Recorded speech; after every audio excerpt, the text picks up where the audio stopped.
ছাত্র জনতার আন্দোলনে নিহত আহতদের পরিবারকে যথাযথ সহযোগিতা করা হচ্ছে না। শুরু থেকে উঠেছে এমন অভিযোগ, যার প্রতিবাদে একাধিকবার রাজপথে আন্দোলন করতেও দেখা গেছে জুলাই যোদ্ধাদের। এর মধ্যে ঘটেছে চাঞ্চল্যকর এক ঘটনা।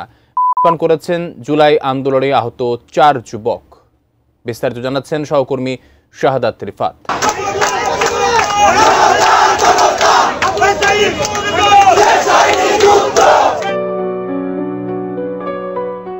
কখনো প্রধান উপদেষ্টার বাসভবন যমুনার সামনে, কখনো আবার শাহবাগ মোড়। যথাযথ চিকিৎসা ও অবহেলার নানা অভিযোগে একাধিকবার রাজপথে নেমেছেন আহত জুলাই যোদ্ধারা। তবে আন্দোলন, প্রতিবাদ ও অবস্থান কর্মসূচির পর বারবার আশ্বাস মিললেও কার্যকর পদক্ষেপ নেয়নি সংশ্লিষ্টরা। এমন দাবি রাজধানীর বিভিন্ন হাসপাতালে চিকিৎসাধীন জুলাই আন্দোলনে আহতদের। তো তারা কাজ করতেছে তাদের নিয়ে, যারা তাদের কাছে সারাদিন যে পড়ে থাকে, তাদের লাভ হচ্ছে তাদের দিয়া, আবার তাদেরও লাভ হচ্ছে তাদের দিয়া। এই জন্য তারা প্রচারণা চালাচ্ছে। অনেকের যেখানে এ ক্যাটাগরি হওয়ার কথা, সে গিয়েছে ডিতে, অনেকের বি ক্যাটাগরি। এই বিষয়টা আমি বলবো যে আপনারা আরেকটু ভালো করে দেখেন। আপনাদের হয়তো মনে হতে পারে আমরা হুট করে এসে এখানে বসছি, না, 8 মাস হয়ে গেছে।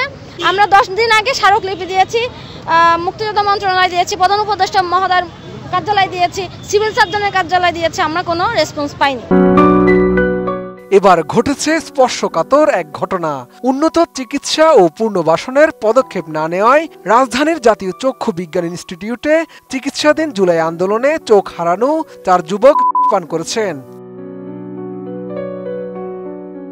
সংশ্লিষ্ট সূত্রে জানা গেছে, 25 মে দুপুরে হাসপাতালের পরিচালকের রুমে একটি বৈঠক চলাকালে এই ঘটনা ঘটে। পরে তাৎক্ষণিকভাবে শহীদ সোহরাওয়ার্দী মেডিকেল কলেজ হাসপাতালে তাদের ভর্তি করা হয়। বর্তমানে তারা শঙ্কামুক্ত বলে নিশ্চিত করেছেন হাসপাতালের পরিচালক ডাক্তার মোহাম্মদ শফিউর রহমান।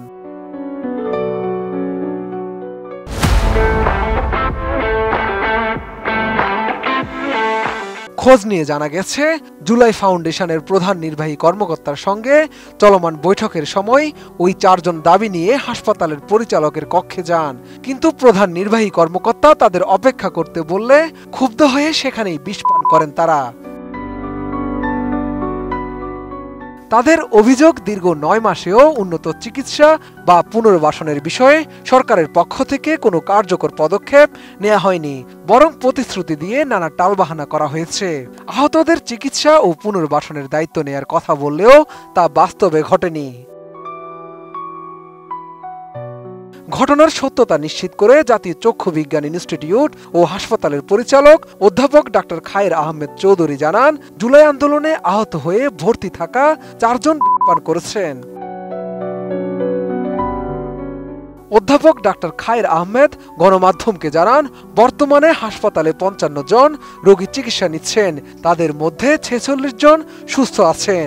তাদের আর হাসপাতালে ভর্তি থাকার প্রয়োজন নেই। 7-8 জনের চিকিৎসা প্রয়োজন। তাদের কিছু সমস্যা রয়েছে, তবে তারা এখনো যেতে চাচ্ছেন না। সম্ভবত তারা মনে করছেন এখানে ডাক্তাররা আছেন এবং চিকিৎসা চলছে, তাই তারা নিরাপদে আছেন। ডাক্তার খায়ের আহমেদ আরো বলেন, যারা বর্তমানে হাসপাতালে চিকিৎসা নিচ্ছেন তাদের বেশিরভাগই মানসিকভাবে ভালো নেই। তারা আশঙ্কা করছেন, যদি হাসপাতাল থেকে চলে যান তাহলে তারা পুনর্বাসন সহ বিভিন্ন সমস্যা এবং সংকটে পড়তে পারেন, তাই তারা হাসপাতাল ছাড়তে চাচ্ছেন না। শাহাদাত রিফাত, ATN নিউজ, ঢাকা।